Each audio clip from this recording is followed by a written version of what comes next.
আসসালামু আলাইকুম বন্ধুরা। তো আসলে কৃষি কাজ বাস আমার ভালো লাগে, নিজেরা খাওয়ার জন্য অল্প অল্প করে লাগাই। তো আগের ভিডিওতে দেখাইছিলাম আমি বরবটির চারা যে বীজ ওইটা মাটিতে রোপণ করছিলাম। তো এখন কতটা বড় হয়েছে আমি দেখাই আপনাদেরকে। তো এই যে দেখুন বরবটির বীজ, এই চারাগুলো কিন্তু অনেক বড় হয়ে গেছে। এটা প্রায় 10 আঙ্গুল হয়ে গেছে। আর 2 দিন পর হয়তো এটা লতা বের হবে। তারপরে এই যে আমি খুঁটি দিয়ে দিছি, এই খুঁটিগুলা বেয়ে এরা উপরের দিকে যাবে। তো দেখুন এটা 3-4 দিনের ব্যবধানে কত বড় বড় হয়ে গেছে। আর এই যে বাজার থেকে টমেটো চারা নিয়ে আসছি, তো এগুলো আমি মাটিতে রোপণ করে দিলাম। আর একটা বিষয় আপনারা খেয়াল রাখবেন, এই টমেটো চারা অবশ্যই শুকনো জায়গায় লাগাবেন। যদি গোড়ায় পানি জমে তাহলে কিন্তু গোড়া পচে গাছ মারা যাবে। তো এই যে আমি এখানে বেশ কিছু টমেটোর চারা লাগাইছি। এই যে দেখুন, এই এক একটা আটা নিচে 30 টাকা, এক এক আটায় থাকে আপনার 12 পিস করে টমেটোর চারা থাকে। তো এমনি সিঙ্গেল যে চারাগুলো টমেটোর চারা ওগুলো এক একটা 10 টাকা। তো ওগুলো সাইজ অনেক বড়, তো ওই জন্য কিনি নাই, কারণ ওগুলা পড়তে হয় না, এই জন্য আমি নিয়ে আসি নাই।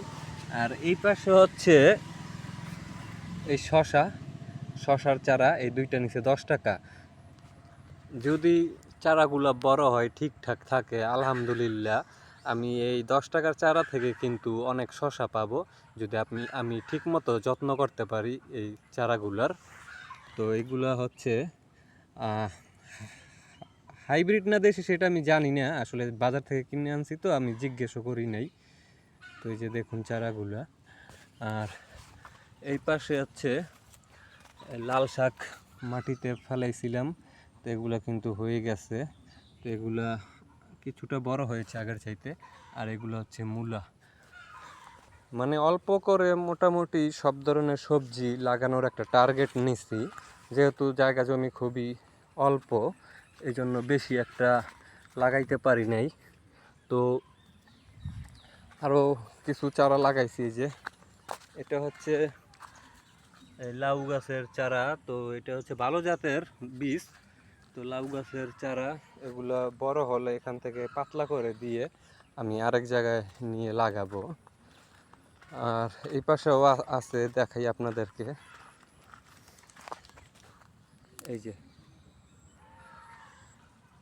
আর অবশ্যই যারা আমার ভিডিও দেখেন যদি ভালো লাগে অবশ্যই পাশে থাকবেন, লাইক কমেন্ট করবেন, কারণ একটা ভিডিও তৈরি করতে কিন্তু অনেক কষ্ট, সেটা আপনারা জানেন।